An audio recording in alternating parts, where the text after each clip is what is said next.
In the shadows of the Senate House, a conspiracy began to form, not just of rivals, but of the very men he had pardoned. The conspiracy was a dangerous mix of personal jealousy and genuine political principle.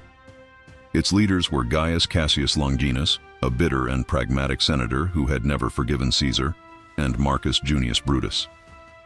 Brutus was the symbolic heart of the plot. He believed he was descended from the man who had first expelled the kings from Rome 500 years earlier. He was a man obsessed with his ancestral duty, and a man whom Caesar had loved, pardoned, and treated like a son. It was this deep personal connection that made the betrayal so profound.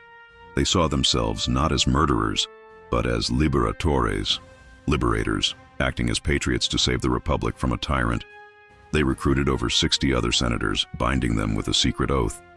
They knew they had to act quickly, as Caesar was planning to leave on a new military campaign against the Parthian Empire, where he would be untouchable.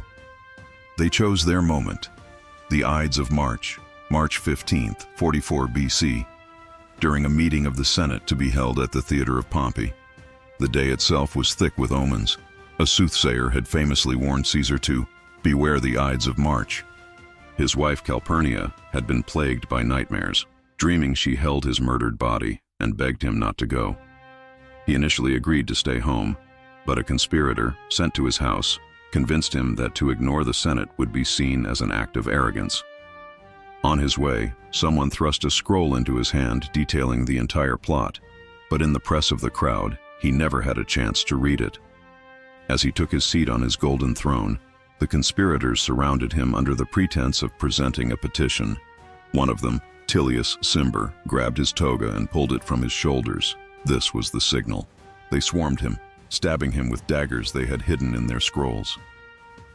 Ancient accounts say he fought back fiercely until he saw Brutus, his protege, his friend, among the assassins, dagger in hand. Heartbroken by this ultimate betrayal, he uttered his last words. While Shakespeare immortalized them as et tu, Brute, the historian Suetonius reports he may have said in Greek, kai su teknon, you too, my child.